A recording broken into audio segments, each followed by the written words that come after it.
সপ্তম শ্রেণীর সেকেন্ড ইউনিটের প্রথম যে বাংলা পাঠ্য বিষয়টি তা হলো কার দৌড় কদ্দূর। লিখেছেন শিবতোষ মুখোপাধ্যায়। শিবতোষ মুখোপাধ্যায় 1926 সালে জন্মগ্রহণ করেছেন এবং 1993 সালে তিনি পরলোক গমন করেন। তার পিতা ছিলেন বিচারপতি রমাপ্রসাদ মুখোপাধ্যায় এবং তার পিতামহ ছিলেন আমাদের খুবই পরিচিত স্যার আশুতোষ মুখোপাধ্যায়। তো আমরা তার সম্পর্কে লেখক পরিচিতি একটু জেনে তো নেবই, কিন্তু তার আগে বলি এই যে আমরা যে পাঠ্য বিষয়টি পড়ছি কার দৌড় কদ্দূর, এর সম্পর্কে কিছু বলতে হবে যে লেখক কেন এই নামকরণটি ব্যবহার করেছেন, তার উদ্দেশ্য কি। আমরা এই পাঠ্য বিষয়ের মধ্যে বিভিন্ন প্রাণীর চলাফেরা বা তাদের কে কোথা থেকে কোথায় চলাফেরা করছে এই সব বিষয়ে আমরা পড়ব, কিন্তু লেখকের যে মূল উদ্দেশ্য অর্থাৎ পশু পাখি সকলের চলার যে রীতি সেটা কিন্তু বিশ্লেষণ নয়, অর্থাৎ তার মূল উদ্দেশ্য হচ্ছে বাইরের যে চলা তার থেকেও তিনি সত্যিকারের চলাকে গুরুত্ব দিয়েছেন। কোন চলা? যে চলা মানুষ চলে তার মনের মধ্যে, অর্থাৎ মনের এই যে দৌড় সেখানে কিন্তু মানুষই শ্রেষ্ঠ। কেন?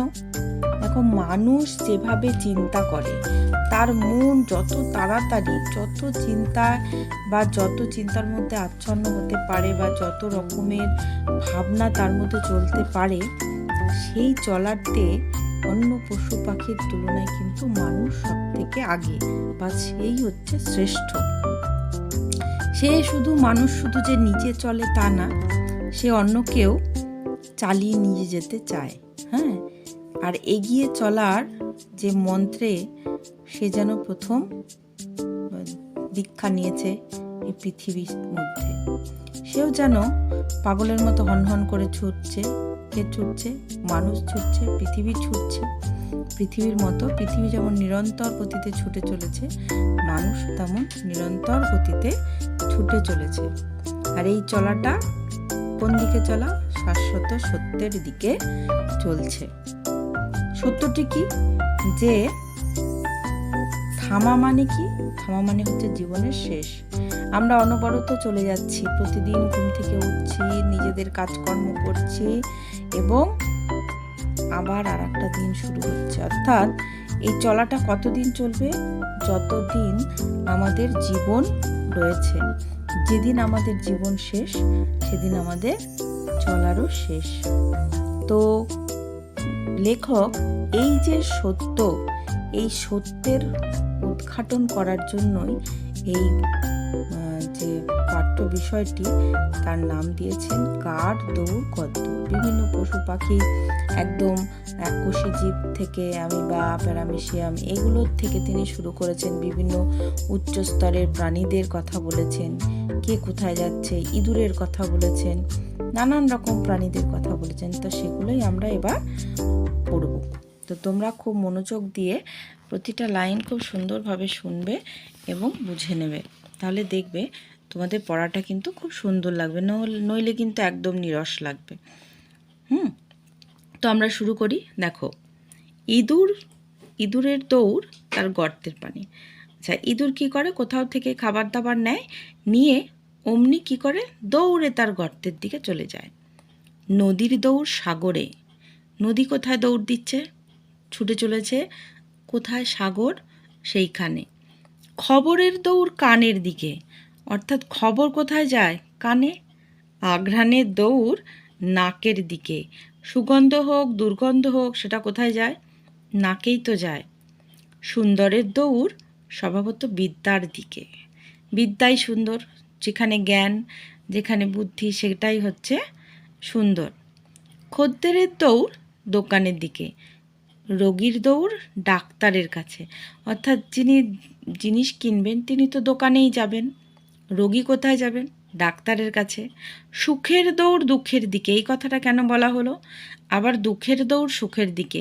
আমরা জানি সুখের পরেই দুঃখ আসে, আবার দুঃখের পরেই সুখ আসে, অর্থাৎ এই দুটো একটার পর একটা আর একটার পর একটা চক্রাকারে ঘুরতে থাকে। জন্মের দৌড় মৃত্যুর দিকে আর মৃত্যুর দৌড় জন্মের দিকে। দেখো কত বড় সত্যকে এখানে উন্মোচিত করলেন লেখক, যে যে জন্মাচ্ছে, প্রতিটা জীব আমরা জানি যে জন্মাচ্ছে তার মৃত্যু আছে, আর আমরা জানি যে মৃত্যুর পর পুরনো দেহ ত্যাগ করে আত্মা আবার নতুন দেহকে অধিকার করে। তো সেই রকমই বলছে মৃত্যুর দৌড়ও আবার জন্মর দিকে। প্রত্যাশীর দৌড় মরীচিকার পিছু পিছুতে, আপেল দৌড়োয় মাটির দিকে, অর্থাৎ গাছ থেকে যখন আপেল পড়ে সেটা মাটিতেই পড়ে। গাছ মাত্রেই দৌড়াতে নারাজ, আর প্রায় সমস্ত প্রাণী চলতে সক্ষম, গাছরা দৌড়ায় না। তার বোধহয় সবচেয়ে বড় কারণ যে তারা এক জায়গায় ঠায় বসে বসেই খাবার তৈরি করতে পারে, কিন্তু প্রাণীদের এক জায়গায় বসে খাবার তৈরি করবার মতো নিজেদের কোনো ভিয়েন নেই। অর্থাৎ গাছরা কেন একদিক থেকে একদিকে দৌড়োয় না? কারণ তারা যে জায়গায় আছে দাঁড়িয়ে সেখান থেকেই তারা নিজেদের খাবার নিজেরা তৈরি করতে পারে। আর আমাদের সমস্ত কাজের কারণ কি? আমাদের পেটটাকে ভরাতে হবে। কারণ খাবার যদি আমরা না জোগাড় করতে পারি তাহলে কি হবে? আমরা বেঁচে থাকতে পারবো না তো।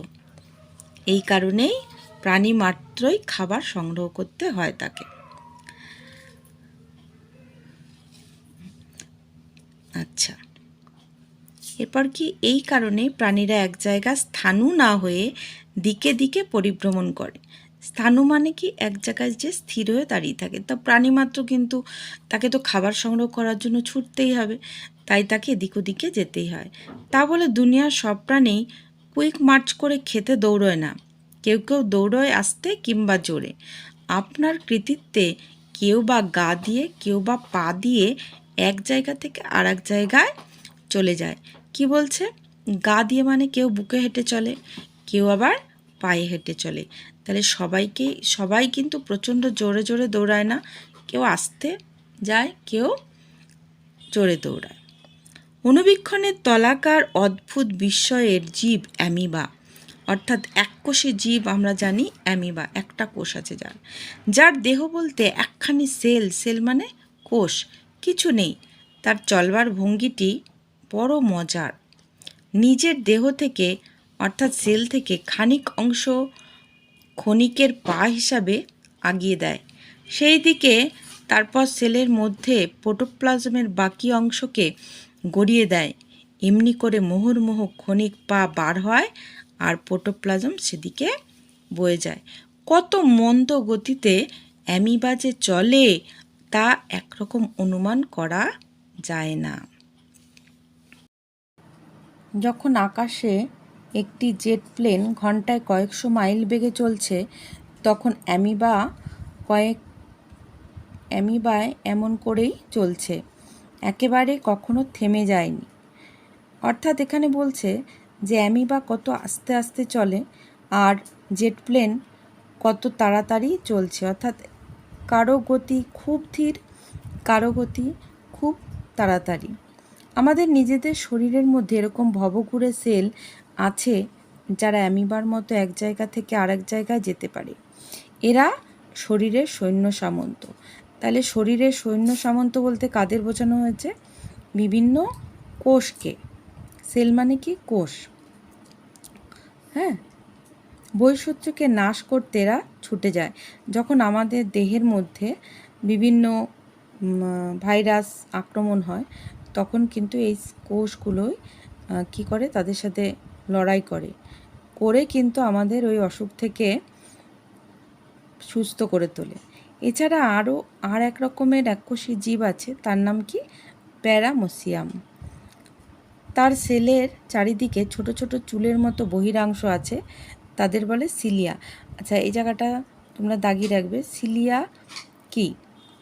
প্যারামিসিয়ামের গায়ে যে ছোটো চুলের মতো আছে সেগুলোকে বলা হয়। এইসব সিলিয়ায় যথেষ্ট ব্যবহারের ফলে প্যারামিসিয়ামের জলের মধ্যে হাজার দাঁড়ে নৌকা চালানোর মতো এগোতে বা পিছুতে পারে। অর্থাৎ নৌকার যেমন দাঁড় থাকে সেরকমই প্যারামিসিয়ামের ওই সিলিয়া দিয়ে তারা আগে পিছে চলতে পারে।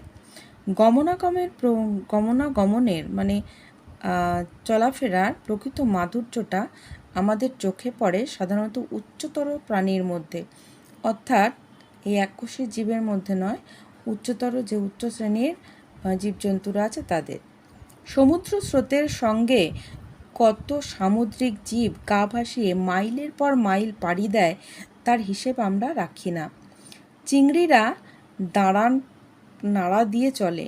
কোনো কোনো পতঙ্গ উড়বার সময় তাদের ডানা প্রচণ্ড জোরে নাড়ে। এফিড উড়বার সময় প্রতি সেকেন্ডে 400 বার ডানা নাড়ায়। অর্থাৎ প্রতিটা যে প্রাণী তারা কত তাড়াতাড়ি চলার চেষ্টা করে। আর এক নাগাড়ে 8 মাইল পথ উড়ে যেতে পারে কে? এফিড। বাগানের শামুকরা চলে তাদের একখানি মাংস পুরু পা দিয়ে। চলে যাবার সময় রেখে যায় জলীয় চিহ্ন। একটা শামুক যখন যায় তখন আমরা দেখতে পাই যে একটা লম্বা দাগের মতো জলের চিহ্ন দেখা যায়। তা দেখলে বলতে কি ইচ্ছে করে, এ পথে আমি যে গেছি। অর্থাৎ শামুক যেন বলে যায় এ পথে আমি যে গেছি। এই লাইনটা তোমরা কিন্তু সুন্দর করে দাগিয়ে রাখবে, কারণ অর্থাৎ এই লাইনটা দিয়ে প্রশ্ন আসতে পারে এ পথে আমি যে গেছি বলতে কাদের কথা বলা হয়েছে বা কে বলেছে। উচ্চতর জীবদের মধ্যে গমন শক্তির অনেক কলা কুশলতা আছে, কিন্তু গমন শক্তিকে বিচার করতে হয় সবসময় দৈহিক ওজনের পরিমাণ হিসাবে। কত ভারী জন্তু কত ওজন নিয়ে কত সময় কত দূরে গেছে তাই বিবেচ্য। হালকা কোনো পাখির হাওয়ার তীরের মতো ছুটে চলে যাওয়া আর বেজায় ওজন নিয়ে একখানি হিপো মানে কি? জলহস্তি কাঁদা ভেঙে থপথপ করে যাওয়া একরকম মনে করলে ভুল হবে। অর্থাৎ যে প্রচণ্ড ভারী ওজন নিয়ে তাড়াতাড়ি চলছে তার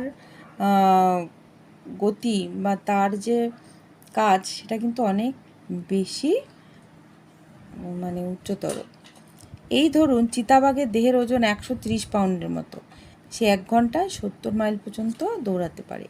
নেকড়ে প্রায় একই ওজনের হলেও গতিবেগ প্রতি ঘন্টায় 36 মাইল মাত্র।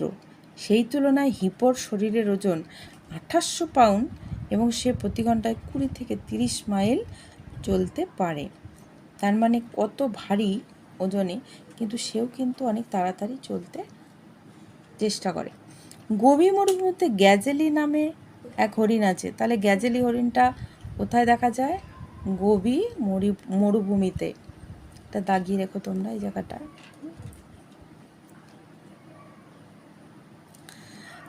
তার গতিশক্তি প্রচণ্ড, অত্যাধিক। দেহের ওজন 80 পাউন্ড, কিন্তু সে ঘন্টায় 60 মাইল বেগে দৌড়তে পারে। অ্যান্টিলোপ হরিণ ঘন্টায় 45 মাইল বেগে দৌড়য় আর 110 পাউন্ড ওজন। তার 110 পাউন্ড ওজন মানে কত বড়!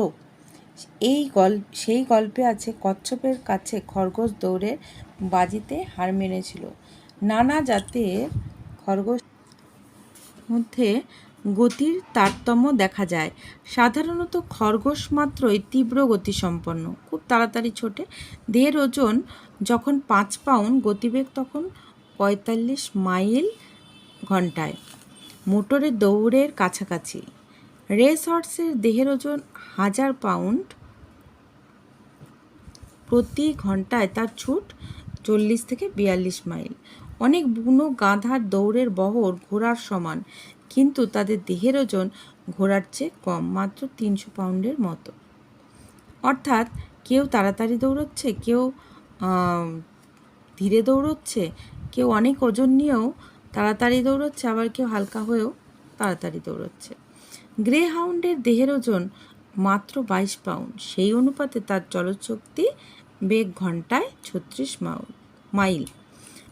এবার পশুদের কথা বলা হলো, এবার লেখক আসছেন পাখিদের কথায়।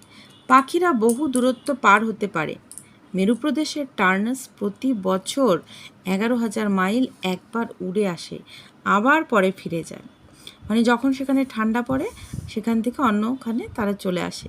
কোনো কোনো হক জাতীয় পাখি ঘন্টায় 100 মাইল বেগে উঠতে পারে। এমন পাখি আছে যার গতিবেগ আরও বেশি, ঘন্টায় প্রায় 200 মাইল। আফ্রিকার ইন জাতীয় পাখি ওরা ছেড়ে হাঁটায় পারদর্শী হয়ে উঠেছে। দেহের ওজন তারা ওড়াটা ছেড়ে দিয়েছে, ওজনটা অনেক বলে তাদের উঠতে কষ্ট হয় বলে তারা হাঁটে। কোন পাখি? ইন জাতীয় পাখি, এটা মনে রাখবে। দেহের ওজন কত তাদের? 110 পাউন্ড। তারা ঘন্টায় 31 মাইল বেগে চলতে পারে। ক্যাঙ্গারুর চলন প্রায় ইমুর চলনের কাছাকাছি, ঘন্টায় 30 মাইল, আর দেহের ওজন 130 পাউন্ড। তাহলে বুঝতেই পারছ যে ক্যাঙ্গারুও যে দৌড়াচ্ছে সেটাও ঘন্টায় 30 মাইল। মোষের দেহের বহর যত, তাতে ওজন দাঁড়ায় 1800 পাউন্ড। সেই তুলনায় গতির নেহাত কম নয়, ঘন্টায় 30 মাইল।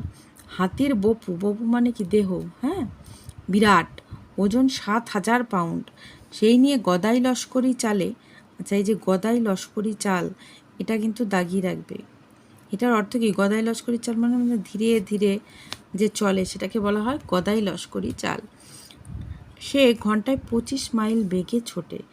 শেয়াল তার 12 পাউন্ড ওজন নিয়ে 20 মাইল বেগে মাত্র যেতে পারে। বরাহের দেহের ওজন অনেক, বরাহ মানে কি তোমরা জানো? শূকর। ওজন অনেক বেশি, 90 পাউন্ড। চলৎ শক্তি দেখা গেছে ঘন্টায় 11 মাইল মাত্র। চলৎ শক্তি মানে চলার যে ক্ষমতা, সেটা ঘন্টায় 11 মাইল। সজারুর দেহের ওজন যেমন মাত্র 3 পাউন্ড, তার চলার শক্তিও সীমিত, ঘন্টায় মাত্র 2 মাইল। উচ্চতর জীবরা পেশির সঞ্চালনের সাহায্যে পা নাড়াতে পারে। যখন কোনো পেশি কাজ করে তখন অ্যাডিনোসিন ট্রাইফসফেট, ইংরেজিতে বলে এটিপি নামক রাসায়নিক পদার্থের ক্রিয়ার ফলে শক্তি উৎপন্ন হয়। তাহলে শক্তি কিসের দ্বারা উৎপন্ন হয়? Adenosine triphosphate. তাহলে এটিপির পুরো নাম কি? এখানে একটা কিন্তু কোশ্চেন হতে পারে, এটা কিন্তু তোমরা ভালো করে পড়বে, অ্যাডিনোসিন ট্রাইফসফেট। এবার লেখক আসল কথায় আসছেন, অর্থাৎ এতক্ষণ তিনি যে বললেন যে কার চলা কত দূর, অর্থাৎ কার দৌড় কত দূর, অর্থাৎ আমাদের যে পাঠ্য বিষয়ের নামকরণ সেটা তিনি বললেন। এবার তিনি আসল কথায় আসছেন, অর্থাৎ তিনি কি বলতে চেয়েছেন এই লেখার মাধ্যমে। বাইরের চলাটা আসল না, অর্থাৎ এই যে এত চলা দেখলাম আমরা, সেটা কিন্তু আসল না। প্রথমেই তোমাদের বলেছি, এই পৃথিবীতে সব চলার মাঝে যা সত্যকারের চলা তা হলো মানুষের, এই জায়গাটা দাগাবে, সত্যকারের চলা বলতে লেখক কি বুঝিয়েছেন? তা হলো, এটা সত্যকারের চলাটা কি? নিজের চলা, তার মনোভূমির মধ্যে। কার মধ্যে? মনের মধ্যে। অর্থাৎ মানুষের মনের গতিবেগটা কত? আলোর গতিবেগের সম্পন্ন। সেকেন্ডে 1,86,000 মাইল। ভাবা যায় কত তাড়াতাড়ি মানুষের মনের গতি চেঞ্জ হয় বা গতিতে চলে। তার কোথাও যেতে নেই মানা, যেখানে খুশি যখন খুশি আমরা চিন্তা ভাবনা করছি। ক্রমবিকাশের দুস্তর পথ পেরিয়ে মানুষ এমন মন পেয়েছে, মানুষ যত দিন যাচ্ছে তত তার মনকে আরও সক্রিয় করে তুলতে পারছে এবং ক্রমবিকাশের দ্বারাই আরও উন্নত হচ্ছে। মনকে চালাবার ক্ষমতাও পেয়েছে। তার মন তার রথ, অর্থাৎ রথে করে মানুষ তার মনে সাহায্যে যাচ্ছে এখানে ওখানে সেখানে। মন রথ অবাধ, তার কোনো বাধা নেই, সে যেখানে খুশি সেখানে যেতে পারে। ক্রমবিকাশের ইতিহাসে জানা যায় ঘোড়ার পূর্বপুরুষদের এখনকার ঘোড়ার মতো খুর ছিল না, ঘোড়ার যে পায়ে খুর থাকে সেটা ছিল না। হাতে পায়ে 5 আঙুল বিশিষ্ট জীব ছিল তারা, কিন্তু ক্রমবিকাশের পথ পরিক্রমে আস্তে আস্তে অন্য আঙুলগুলি অদৃশ্য হলে রইল শুধু মাঝের আঙুলটি, যাকে আমরা খুর বলি। মাঝের ঘোড়ার খুরের মাঝের আঙুলটিকে বলি খুর, সেটাই আছে। ঘোড়দৌড়ে মাঠে ঘোড়া ধুলো উড়িয়ে চমক লাগিয়ে ছুটে চলে যায়। কিন্তু মনের দৌড়ে ঘোড়া তত কিছু নয়। মনের দৌড়ে মানুষই হলো চ্যাম্পিয়ন। সে যেখানে খুশি সেখানে কত তাড়াতাড়ি যেতে পারে। এই মনকে সঙ্গে নিয়ে মানুষ যুগে যুগে কালে কালে পদচারণা করেছে দিকে দিকে। হিউয়েন সাং এসেছেন সুদূর চীন থেকে। কোথা থেকে এসেছিলেন হিউয়েন সাং? পর্যটক, ভূপর্যটক। তিনি এসেছিলেন চীন থেকে তার মনকে সঙ্গে নিয়ে ভারত দর্শনে এসেছিলেন। ভারতের শ্রীজ্ঞান দীপঙ্কর গেছেন তিব্বতে। তিনি তিব্বতে গিয়ে বৌদ্ধ ধর্মের প্রচার করেছেন। ভাস্কো দা গামা এসেছিলেন তুমুল সমুদ্র পেরিয়ে ভারতবর্ষে। ভাস্কো দা গামা আসেন 1498। আর কলম্বাস তার দুর্জয় মনকে সঙ্গে নিয়ে নতুন পৃথিবী আবিষ্কার করেছিলেন। শঙ্করাচার্য পদব্রজে সারা ভারতবর্ষের দিকে দিকে গেছেন এবং ভারতবর্ষকে আবিষ্কার করবেন বলেছেন। সবচেয়ে মজার ব্যাপার যেটা হলে এই যে মানুষ এখন শুধু নিজে চলেই ক্ষান্ত নয়, সে অন্য সব কিছুকেই চালাতে সমান উৎসুক। কী কী চালায় মানুষ? জাহাজ চালায়, রেল চালায়, প্লেন চালায়, জেট বিমান চালায়। এখন মানুষ আকাশটাকে নতুন করে ঘোড়দৌড়ের মাঠ করে তুলেছে। সেখানে নতুন বাজি ধরেছে। সে ত্রিভুবনেশ্বর হবে, স্বর্গ মর্ত তোলপাড় করবে। তাই জীবনের 440তে মানুষ বিশ্ব কীর্তি স্থাপন করেছে।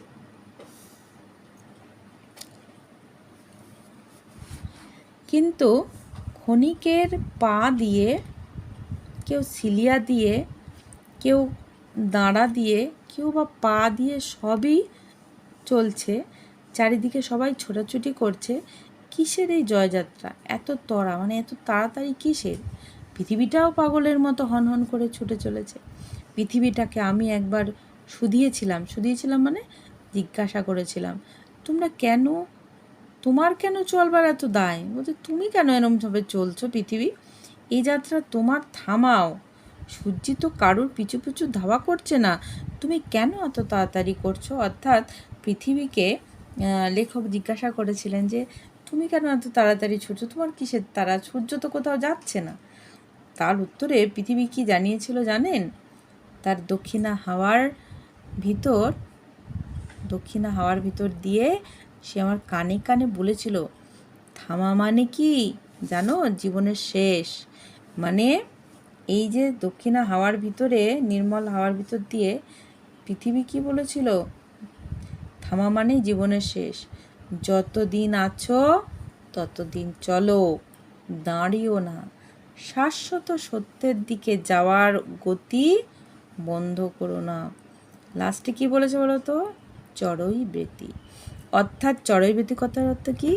এগিয়ে চলো অ্যান্ড এগিয়ে চলো। অর্থাৎ কবি নয়, লেখক বলেছেন যে শুধু এগিয়ে চলতে হবে জীবনের পথে। এগিয়ে যাওয়ার নামই হচ্ছে জীবন। আর যেদিন আমরা থেমে যাব সেদিনই আমাদের মৃত্যু ঘটে যাবে। তো মৃত্যুতেই যেন আমাদের চলা শেষ হয়, তার আগে যেন না হয়। তো লেখক এই বাণী শুনিয়ে আমাদের এই যে গদ্য অংশটি আমরা পড়লাম বা প্রবন্ধটি পড়লাম, এর মাধ্যমে আমাদের তিনি এই বার্তাই দিয়েছেন যে জীবনে যতদিন আমরা বাঁচব ততদিন আমাদের কাজের মধ্যে দিয়ে আমাদের এগিয়ে চলে যেতে হবে। পিছে ফিরে তাকানো নয়, এগিয়ে চলে যেতে হবে সবসময়।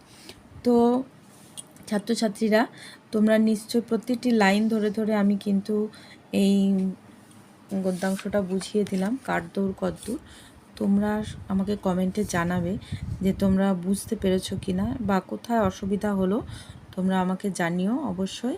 এবং এর যে কোশ্চেন উত্তর আছে সেটা আমি পরে তোমাদের আরেকটি ভিডিওতে করে দেব, কারণ এখন এমনিতেই ভিডিওটা অনেকটা বড় হয়ে গেছে। ঠিক আছে, মোটামুটি একটু বলা যায়। যেমন দেখো, উপনিষদের চরৈবতী শব্দের অর্থ কি? এগিয়ে যাও বললাম। পৃথিবী যে নিজের কক্ষপথে সূর্যের চারিদিকে ঘুরে, তা প্রথম কে বলেছিলেন? কোপার্নিকাস। ভাস্কো দা গামা ছিলেন একজন পর্তুগিজ নাবিক। যে বৈজ্ঞানিক কারণে আপেল মাটির দিকে দৌড়ায় তা হলো কি? মাধ্যাকর্ষণ শক্তির জন্য। আইনস্টাইন ছিলেন ঊনবিংশ শতাব্দীর মানুষ। প্রাণীমাত্রই খাবার সংগ্রহ করতে হয়, গাছ কিভাবে না দৌড়ে তার খাবার সংগ্রহ করতে পারে? আচ্ছা, এফিড উড়বার সময় প্রতি সেকেন্ডে কতবার ডানা নাড়ায়? 400 বার। আচ্ছা আচ্ছা, এইগুলো আস্তে আস্তে আমরা পরের ভিডিওতে আলোচনা করব, কারণ এতগুলো একটা ভিডিওতে আলোচনা করা সম্ভব না। তো তোমরা কিন্তু খুব ভালো করে প্রত্যেকটা লাইন সুন্দর করে পড়ে দেখবে, এবং তোমাদের কেমন লাগলো তোমরা অবশ্যই আমাকে কিন্তু জানিও। ওকে।